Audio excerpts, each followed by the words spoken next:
recording, and let me share the screen. Here we go. Welcome.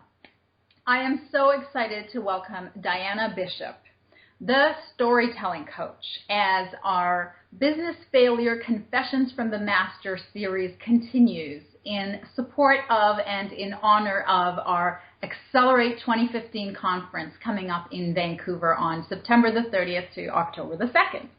All right, that was a mouthful. That's over. So I was just telling Diana before we got on camera here how before I looked her up, I wasn't actually nervous about doing this, but oh my God, you've done this with everyone from Nelson Mandela to Celine Dion. You're helping women trailblazers take center stage, and you are known as the storytelling coach. So tell us who you help. Okay. Well, thank you for that nice introduction. And I'm delighted. I'm very excited about the conference. It's going to be really something special, I think. So my business is called the Success Story Program. So that's why people call me the storytelling coach, because I actually do just help people create and communicate the story of their success and use it to really motivate them in their life, their business, wherever they want to go. So I work in almost every industry. I've been doing this now for 13 years since I left my journalism career, which was a 20-year career, and living and traveling all over the world. And as you mentioned, meeting some of the great brands that were and the newsmakers of the day. It was very exciting. Mm-hmm. But now I get to interview those people again in a different way. So I feel like instead of looking for what's wrong in the world, which is what a journalist is trained to do, is find that injustice, and then help people to find a way to fix it. The world of the success storyteller is helping people really go to the next level wherever they are. So I work with entrepreneurs, I work with executives, I work with ballet dancers, with scientists, with people in health and fashion, politicians, you name it. Even some beauty pageant contestants, believe it or not. Yeah. So, and this is totally, not in my questions, but I have to ask because part of what I teach is also, share some of your, not so much successes, but also what we're doing today is the failures and, like the shameful stuff. Like, how do you feel about that? Well, if the first thing I thought of when you said that was just, I was a journalist for 20 years and I didn't know anything about business when I decided to start a business. I'd grown up in a very entrepreneurial family, so probably some of it had rubbed off on me. But there was such a learning curve to go from getting a regular paycheck to actually going out and having to look for your own clients. And what I discovered, I made all sorts of mistakes at the beginning. I had a family that was very supportive and gave me a lot of tips. But of course, I thought I could do it best my own way sometimes and therefore fell right into the trough and made mistakes where, I took on clients maybe that didn't fit. I think we all do that occasionally. I tried to deliver sometimes way more than I was getting paid for. There's all sorts of mistakes that people make. So, but what I've really learned, Chala, is that you get to a point you need to learn as much as you can in business. And then there's a point where your instinctive intuition kicks in, and especially women, because I work primarily with women trailblazers. And I find that this is a gift that they have, and they don't often use it enough. They're not sure they can trust it. So in my case, I got to a point where I really knew I wanted to do something very, very different. And I wasn't sure that anybody would be interested in it. And so I didn't try it as soon as I might have done if I had been able to trust my instincts from the beginning. So that's what I tell other people now, is that if you have that knowing place, you know who you are and you've got something special, there's probably something to that, and you should trust yourself and move forward. Yeah. Well, and then I add to that, because I'm a niching coach, and I say, go check the market if there's market validity for that, right? I love it that it's your passion. I love that intuition, but go check if other people are willing to pay what you want for it. That's true. Right? I love that. Okay. So you said you made a bunch of mistakes, which, you're so, transparent in saying that. We thank you for sharing that. So we're going to up the ante here. Why don't you tell us about the biggest one, really? Oh my goodness, I can't think of a biggest one. I think it's just a simple one. I had a client, a lawyer, who approached me, and she said all the right things, I thought, about what she wanted to do, because what my clients really want to do is they want to take what they're doing to a larger audience. They want to package something very special, and I'm an expert in packaging expertise and intellectual property that you can actually take to market and start a whole new approach or product. That's my specialty. And she said all of those things, but I have one initial meeting with everybody where I actually help them come up with an idea for their story that might take them to the next level.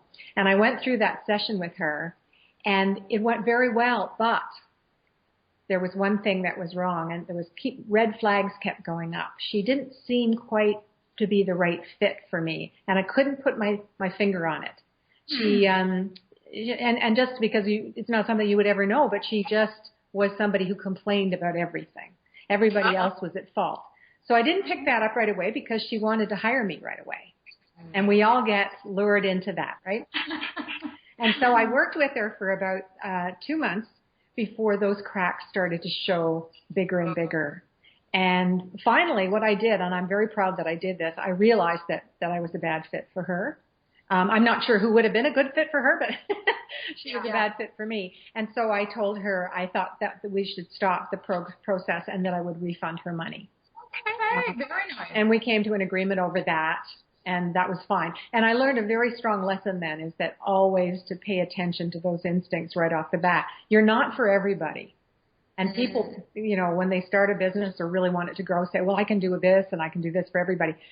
That doesn't work anymore in today's market. You need to be very specific about who you want to help. Yeah. And you've got to be open that the products that you're going to be selling them will change. Yeah. Right? Yeah. And so if you're honest about who you are, you repel the people who don't want to work with you anyway. So that's what I love about, the authenticity of when you tell this story. Other people who complain a lot are not going to be calling Diana Bishop. That's right. I get those people right away. That's right. I repel that.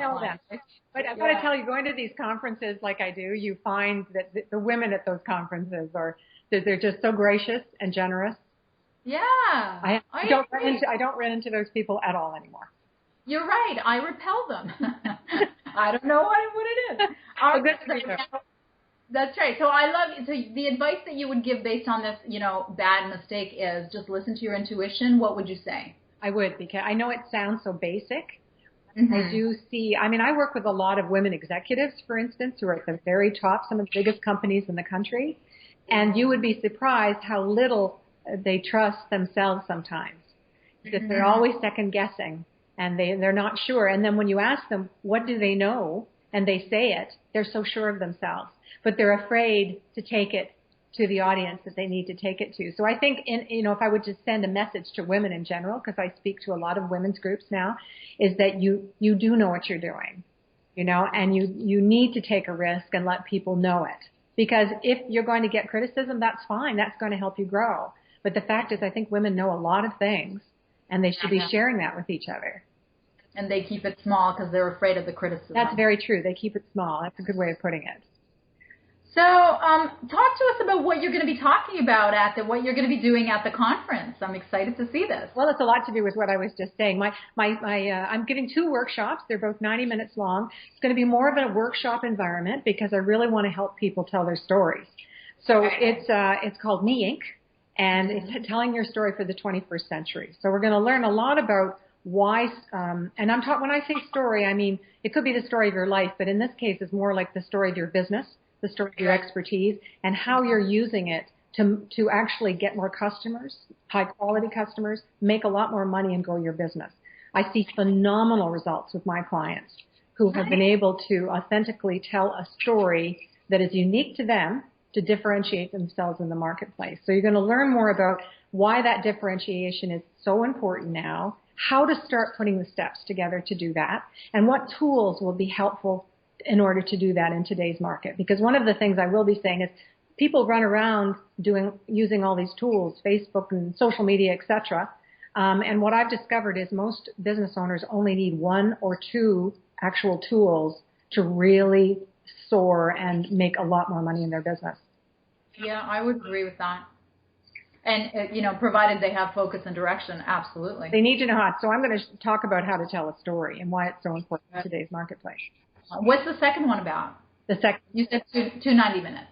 They're both the same. I'm doing the same workshop twice.